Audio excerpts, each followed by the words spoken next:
Hujambo mpenzi mtazamaji, na karibu katika kipindi chetu cha neno la neema. Kwa majina yangu ni mchungaji Michael Wanderi kutoka kanisa la Christian Foundation Fellowship hapa mjini Kiambu. Ninakuletea hili neno ambalo ni la kukujenga, ninakuletea hili neno ambalo linaweza likapanua maisha yako. Ninakuletea hili neno ambalo limejaa uhai. Kumbuka Yesu wakati mmoja alinena na shetani kwenye kile kitabu cha Luke chapter 4, na akamwambia ya kwamba mwanadamu hataishi kwa mkate peke yake, bali kwa kila neno ambalo limetoka kinywani cha Mungu. Na hili ndilo neno ambalo limetoka kinywani cha Mungu. Pia imeandikwa kwenye kile kitabu cha Isaiah chapter 55. Neno la Bwana linasema ya kwamba hakuna neno litakalomrudia Bwana kama halijetimiza lile ambalo lilitumwa likuje litimize. Kwa hivyo kama ni neno la uponyaji, lazima litimize wajibu wake wa uponyaji. Kama ni neno la kuinua maisha ya mtu, lazima lile neno litimize kuinua maisha ya mtu. Kama ni lile neno ambalo ni la kufanya mtu akatajirike, lazima lile neno liache kana kwamba yule mtu ametajirika. Lishike hili neno na utaishi uhai. Lishike hili neno, utajengeka msingi ulio bora wa imani. Utajengeka msingi ulio bora wa imani. Ninakuletea hili neno kwa sababu tumekuwa katika kipindi ambacho ni shamabo mazito. Tumekuwa katika kipindi ambacho ni shakuleta watu chini. Wakati kwingi unaenda unasikia ya kwamba watu wanaongea juu ya disappointments in life, wengine wanaongea juu ya frustrations in life, lakini ninakuletea hili neno ambalo limejaa tumaini, kwa sababu pamoja na majaribu yote, pamoja na mateso yote, pamoja na frustrations zote, pamoja na disappointments zote, ujue neno la Bwana linasema ya kwamba Mungu ako na mpango ulio bora juu ya maisha ya kila mmoja ambaye unaonitazama. Mungu ako na mpango juu yako. Hata kama umepitia kwenye magonjwa mengine ambao tunasema ni terminal diseases ama chronic diseases, Mungu ako na mpango juu ya maisha yako. Hata wengine labda umepitia frustrations in families, wengine umekuwa divorced, wengine umeseparate. Nataka nikueleze, Mungu bado ako na mpango mwema juu ya maisha yako. Bora uko uhai, Mungu hajamalizana na wewe. Bora uko uhai, Mungu hajamalizana na wewe. Nimekuletea hili neno. Kuna neno ambalo limeandikwa kwenye kile kitabu cha Jude chapter 1 and verses 20. Jude iko tu na chapter moja peke yake. Mstari wake wa 20, neno la Bwana linasema ya kwamba, and you brethren, build yourself in the most holy faith and pray in the power of the Holy Ghost. Sikiza hili neno. Jude ameandika in the book of Jude chapter 1 and verses 20. Anasema ya kwamba, and you brethren or brothers and sisters, build yourself in the most holy faith, praying in the power of the Holy Ghost. Hiyo ni kusema ya kwamba neno lile ambalo Mungu ameweka kwa moyo wangu kupitia kwa Roho wake Mtakatifu, ni wewe mwenyewe ujijenge. Build yourself. Mnasema hivi kwa sababu watu wengi, na asilimia ya watu 80% of people ambao huwa unakutana na wao, wengine sio wa kukujenga, wengine ni wa kukubomoa. Wengine wamejaa judgmental spirits, hivi kwamba unasikia mtu anasema ya kwamba huyo hawezi akainuka. Fulani wa fulani hata hakusoma hawezi akainuka. Fulani wa fulani ametupwa, amekuwa divorce. Fulani wa fulani sijui amekuwa deported. Fulani wa fulani alikuwa na biashara imeisha. Yani na wengine wanaongea fulani wa fulani wakati huu wa corona ameshotwa vitu zote. Every time unakutana na watu wengi in this life, unakuta ya kwamba ni watu wa kubomoa. Jude bado akatuandikia na akasema mstari wa 20, Jude chapter 1 and verses 20, akasema ya kwamba, you brethren, build yourself in the most holy faith. Build yourself. Jijenge wewe mwenyewe. Pata maneno ya kujijenga. Ongea juu ya maisha yako. Ongea vizuri juu ya maisha yako. Sema ya kwamba mimi nitainuka. Hata kama corona na magonjwa mengine, hata kama maisha yamenileta chini, bado nitainuka. In Jesus mighty name. Ninataka watu wa kujenga siku hii ya leo. Nataka watu wajiongeleshe. Speak well about yourself. Speak well about your family. Speak well about your career. Speak well about your business. Build it in the name of Jesus Christ. Kumbuka neno la Bwana inasema ya kwamba the power of life and death is upon your tongue. Tumia ulimi wako. Usigojee mtu mwingine atabiri juu ya maisha yako. jitabirie wewe mwenyewe. Mungu ameniinua hii siku kunileta kwa TV yako kama nabii wako, ili niweze kukuambia neno hili la unabii ya kwamba jijenge wewe. Jijenge mama, jijenge. Umebomolewa for many years. Watu wameongea mabaya yako for many years. Walisema ya kwamba the reason why you cannot be blessed in life is because maybe you are aborted. Wengine wamekuleta chini mzee kwa sababu wanasema ya kwamba mke wako alikutoroka na akaolewa na jirani. Wamekuleta chini for many years. Jijenge sasa. Inuka, jiamkie, uanze kujijenga kwa maneno yako. Wewe kijana, wameongea miaka yote juu yako. Wanasema ya kwamba wewe kwenu hamuolewangi, kwa hivyo hauwezi ukaolewa. Jijenge kwa maneno na useme mimi nitaolewa, mimi nitavaa gown, mimi nitaoa. Wanasema kwenu huwa hamuoi. Jijenge sasa katika jina la Yesu. Mungu ameniinua kukuletea hili neno lako wewe mwenyewe kujijenga. Jude chapter 1 and verses 20. I repeat it once again. Build yourself, and you brethren, you brother and you sister, build yourself in the most holy faith. Jijenge wewe mwenyewe. Ongea mazuri juu ya maisha yako. Watu wamebomoa wengine. Nimesema wengine wamejaa judgmental spirits, every time judging others. Neno la Bwana linasema hivi, nataka usikize. Neno la Bwana linasema ya kwamba if the Lord were to keep a record of our wrongs, then who would stand before him? But the Bible says in him there is forgiveness. Kwake yeye kuna msamaha. Diposa huwa tunasimama mbele zake, kwa sababu yeye mwenyewe hatuwekei rekodi ya mambo mabaya ya dhambi na mambo mabaya, makosa ambayo tumeshayafanya katika maisha. Tukija kwake anatusamehe, anatuosha kwa damu ya Yesu Kristo. Na basi kutoka mahali pale, ningetaka nikwambie wewe ambaye watu wamekuongea mpaka you are heavy laden with guilt conscience, I pray in the name of Jesus Christ ya kwamba unavua lile vazi la guilty conscience, unaenda kujijenga katika jina la Yesu. Unaenda kujenga maisha yako kwa kuongea in the mighty name of Jesus Christ. Wengine walinenewa mambo mabaya, every time negative words upon your life. Every day unakutana na mtu wa kuongea negative words. Every day unakutana na mtu wa kuongea verbal curse juu ya maisha yako. Anza sasa kujijenga. Mimi nakupatia ushuhuda ya kwamba mimi mwenyewe maisha yangu yako vile yalivyo kwa sababu nilijijenga. Even today, huwa ninachukua, it is my responsibility to build myself up kupitia kwa maneno. Nilihubiri wakati mwingi, wakati mrefu, kwa kipindi cha miaka 3 nikiwa chini ya miti. Every time nilikuwa ninatazama mhubiri wakihubiri kwa TV, more especially one of our bishops in our nation. And every time nilikuwa namuona, nilikuwa ninajijenga, nasema hata mimi one day, hata mimi siku moja nitahubiri kwa television, nitahubiri. Nilijijenga kwa maneno, niliongea mazuri juu ya huduma ambayo Mungu ameweka ndani ya maisha yangu. And for sure this day imekuja kutimia ya kwamba ninakuhubiria kwa television. Nilijijenga mimi mwenyewe kwa maneno. Jijenge katika jina la Yesu Kristo. Acha kusema ya kwamba mimi hata sijui kwa nini nilizaliwa, mpaka umefungua mlango wa suicidal spirit. Imeingia mpaka unasikia kujitoa uhai. Lazima uondoke katika hiyo line. Lazima ujijenge na useme ya kwamba I know God brought me on earth with a purpose, and the purposes of God upon my life can never be thwarted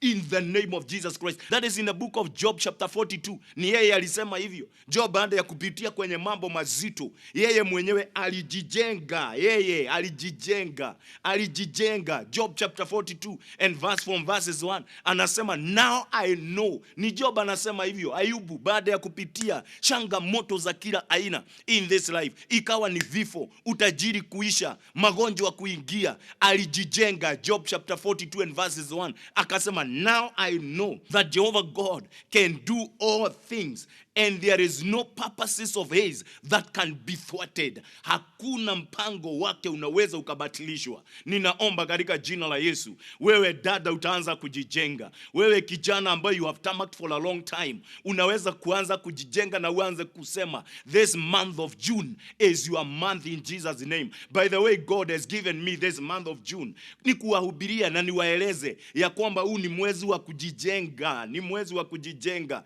Mahali watu walibomoa, mahali wewe mwenyewe ulibomoa, anza kujijenga kwa maneno yako, kuongea maneno mazuri juu ya maisha yako. Kuna watu ambao kama Daudi, Kuna watu kama Daudi ambao the one time, hata kama alikuwa wafalme, alikuwa chini sana, lakini alijijenga, aliongea mazuri juu ya maisha yake. In the book of 1 Samuel chapter 30 from verse 6, neno la Bwana linasema ya kwamba kuna wakati mmoja ambao David alikuwa ametoroka Saul, akaenda katika nchi ya Gera ama Wafilisti, na mahali pale akapatiwa kukaa katika kijiji kimoja kiliitwa Ziklag.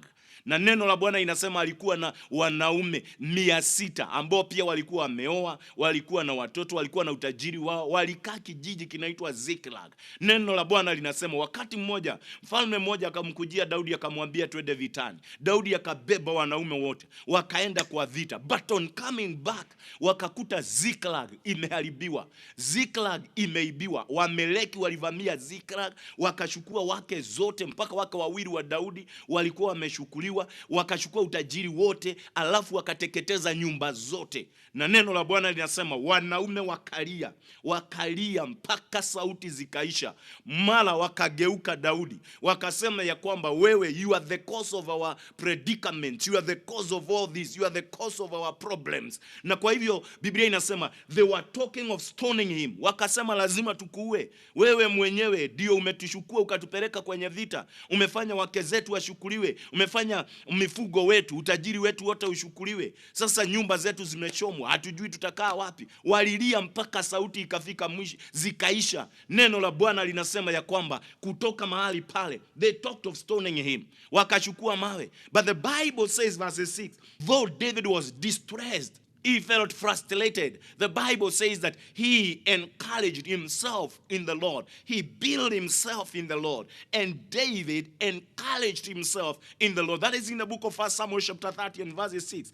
David encouraged himself in the Lord. When everybody was talking of killing him, when everybody was against him, when things were working against him, he encouraged himself in the Lord. He built himself in the Lord. And the Bible says, akaamka, akasema nipatiwe naivela, nipatiwe ile koti ya maombi, akaivaa, akaomba mbele za Bwana, akamuuliza Mungu, shall I pursue my enemies? And if I pursue them, will I overtake them and recover? And God answered unto his prayers. Na akamwambia kwamba David, wake up, pursue your enemies. You will not only pursue them, you will overtake them and recover everything that they have taken or everything they have stolen. I want to encourage somebody in the name of Jesus, ambao watu wamekuogea vibaya, wamekuleta chini, wengine wamepass judgment upon your life, upon your children, upon your family. It is time to wake up and build yourself and encourage yourself just like King David did. Amuka katika jina la Yesu Kristo, because I know in waking up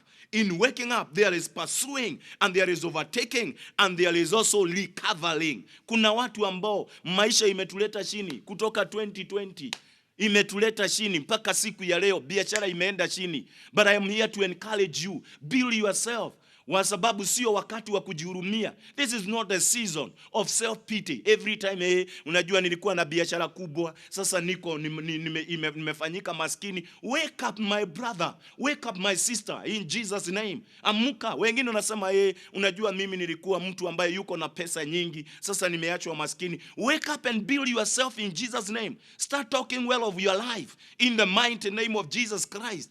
Anza kuongea mazuri juu ya maisha yako. Wengine labda ulikuwa mhubiri kama mimi na unasema ya kwamba everything went highway, kila kitu kimeharibika, kila kitu kimeisha. Ningetaka nikuambie, amuka, jijenge kwa maneno yako. Build yourself in the most holy faith. Build your life, build your ministry in the name of Jesus. Use your tongue. The power of life and death is upon your tongue. Encourage yourself in the name of Jesus Christ. Kabla nimalize program hii, nitaombea watu wa aina tatu. People that feel discouraged. People that feel discouraged and others are feeling downcast. Unasikia ya kwamba watu wamekunena, maisha imerudi chini. You are discouraged. I pray that the comfort of the Holy Ghost in the name of Jesus will come upon your life. Kwa hivyo kabla nimalize program hii, nitaombea wale watu na pia nitaombea wagonjwa wote. Mungu akawaponye katika jina la Yesu Kristo. Kumbuka neno la Bwana inasema ya kwamba his name is Jehovah Rapha, the Lord who healeth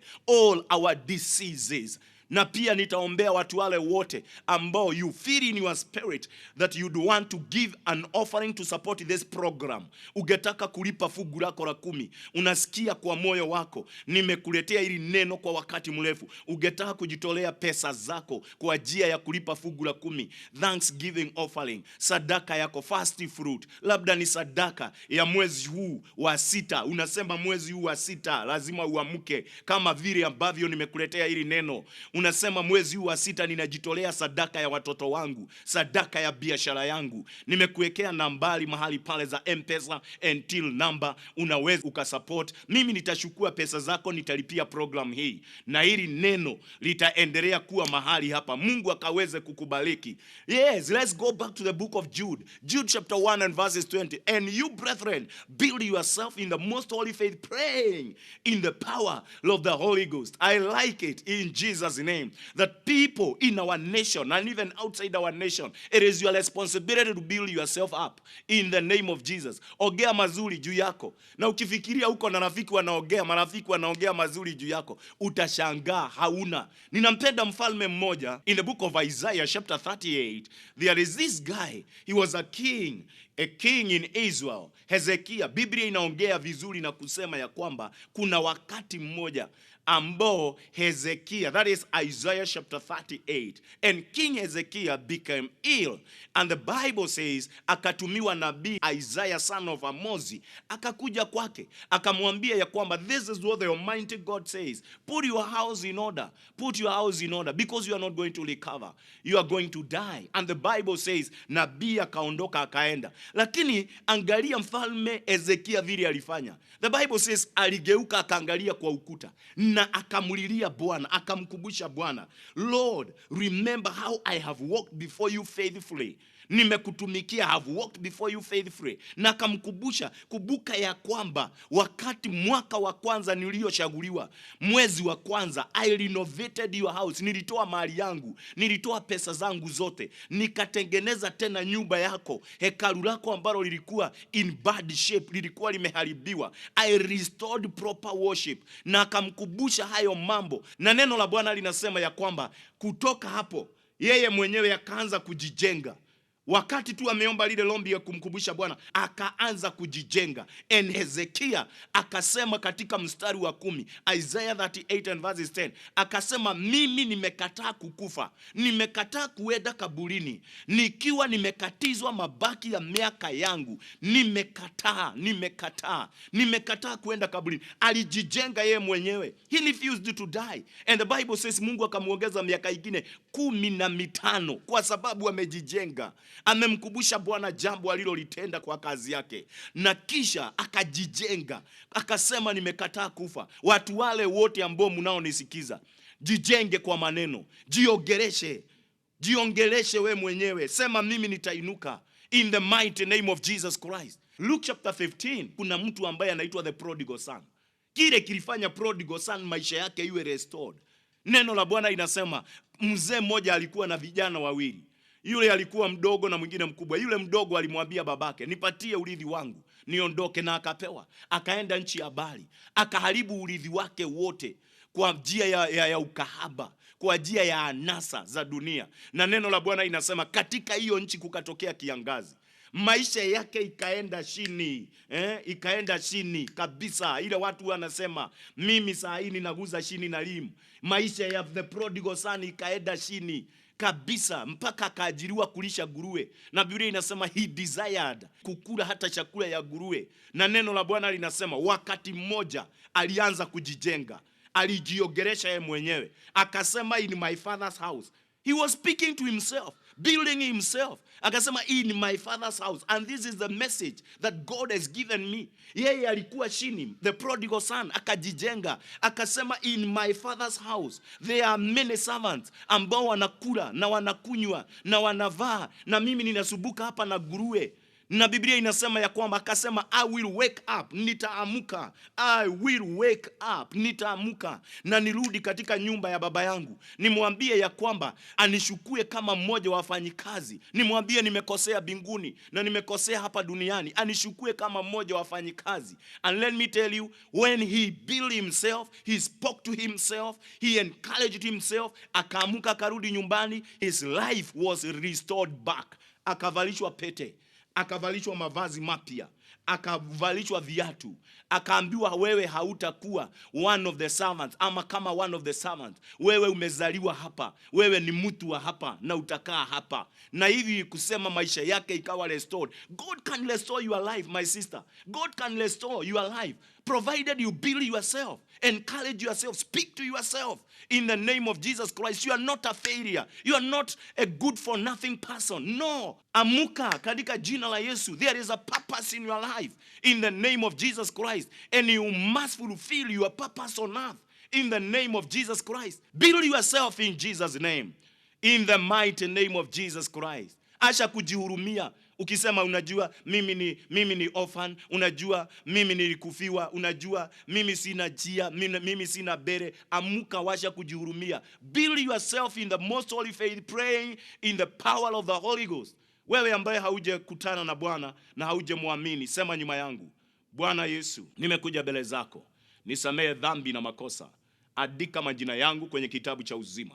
Kuanzia siku hii ya leo, mimi ni kiumbe kipya katika Kristo Yesu.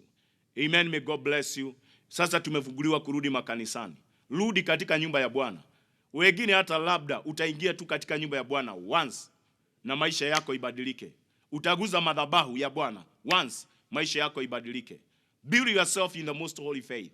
Nataka niombe wale wote ambao you feel discouraged. Wengine people been judging you. Wengine ambao una suffer from verbal curses. Bamba katika jina la Yesu Kristo. Ninavunja every verbal curse, every negative word in the mighty name of Jesus. Every power of discouragement in the name of Jesus. And I release the comfort of the Holy Spirit in the mighty name of Jesus Christ upon your people in the name of Jesus. Wengine ambao wamedharauliwa, wengine wametupwa nje, wengine wamekuwa regarded as divorcees, wengine wamekuwa regarded even as single mothers. I pray in the name of Jesus that your purposes upon their lives in the name of Jesus Christ is not going to be thwarted.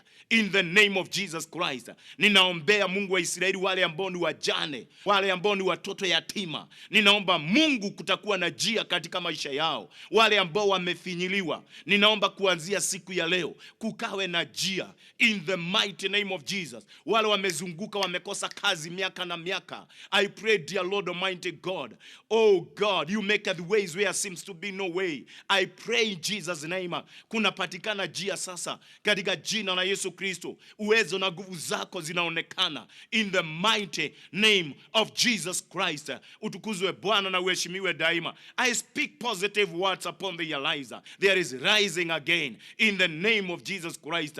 I pray dear Lord Almighty God that from today, King of glory God, their lives, dear Lord Almighty God, will never be the same again in the mighty name of Jesus Christ. Amen. May God bless you. Neema ya Bwana ikakuinue. Jiongeleshe we mwenyewe sasa, inuka, jijenge katika jina la Yesu. Wale wote ambao ni wagonjwa na waombea. Baba, katika jina la Yesu Kristo, ninavunja magonjwa ya kila aina katika jina la Yesu Kristo, kwa sababu umepatiana kipawa.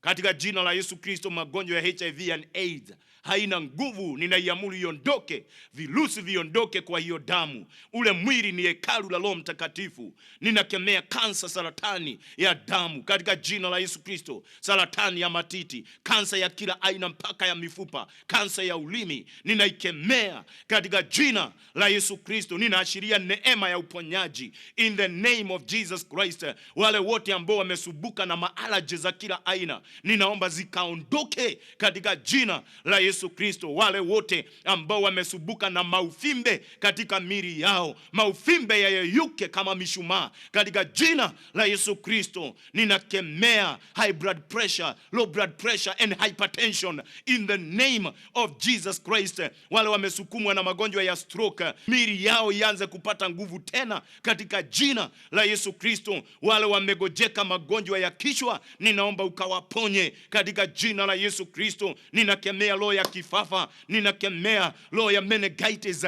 in the mighty name of Jesus Christ. Diabetes has no power, arthritis has no power. Ninaikemea iondoke katika jina la Yesu Kristo. Wale ambao wako na vinonda za kila aina, paka vinonda za tumbo zikakauke katika jina la Yesu Kristo. Ninakemea ugonjwa wa figo katika jina la Yesu Kristo. Ninaomba Bwana ukapatia watu wako figo mpya in the name of Jesus Christ. Wale wamesubuka na fibroids zikakauke katika jina la Yesu Kristo. Wale walioitwa tasa wakapata watoto sasa katika jina la Yesu Kristo. Ninakemea homa za kila aina, TB ondoke kwa yale mapavu katika jina la Yesu. Pneumonia haina nguvu. COVID-19 ninaikemea, ni pepo iondoke kwa yale mapavu katika jina la Yesu Kristo. I declare ule mwili ni hekalu la Roho Mtakatifu katika jina la Yesu Kristo, sio mwili wa magonjwa katika jina la Yesu Kristo. Utukuzwe Bwana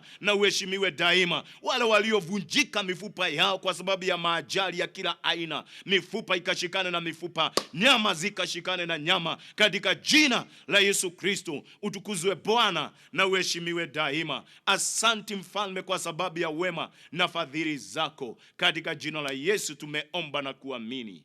Yes, the Lord sent his word and healed the sick. I pray this day, katika hewa ya Kenya kumejaa uponyaji. I feel in my spirit. Mungu ameponya watu wengi ambao walisubuka na arthritis, watu wengi ambao wamesumbuka na magonjwa ya tumbo, magonjwa ya kichwa. Mungu ameponya watu wengine outside our nation, wengine katika taifa letu la Kenya. Mungu ameponya wazee, magonjwa imeitanishwa na wazee, magonjwa imeitanishwa na wamama.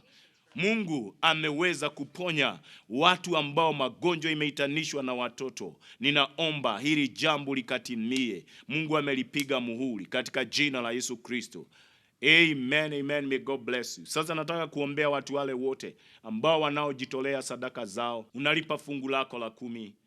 Naomba katika jina la Yesu Kristo. Wengine wanaojitolea thanksgiving offerings, wengine wanasema ni sadaka ya mwezi wa 6, mwezi wa kujijenga. Jijenge, build yourself in Jesus name. Sema wewe utatajirika. May Lord Almighty will bless the work of my hands in Jesus mighty name. Mimi sitakufa fukara katika jina la Yesu. Mimi sitakuwa maskini.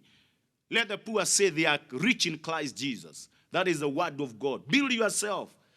Build your finances, build your job, your career kupitia kwa maneno. Biashara yako kupitia kwa maneno. As you give an offering. Kuna nambari nimekuwekea mahali pale za M-Pesa number na till number. Mimi nitachukua pesa zako, nitalipia programu hii na Mungu akubariki.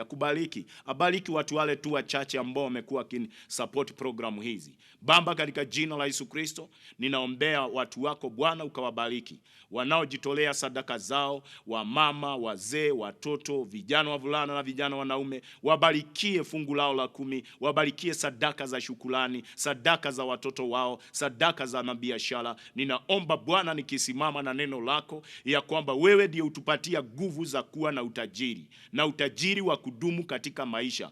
Wengine Bwana, let there be restoration kwa utajiri wao ulioisha katika jina la Yesu Kristo. Wengine mabiashara yainuke, wengine warudishwe kazini katika jina la Yesu. Nimeomba na kuamini.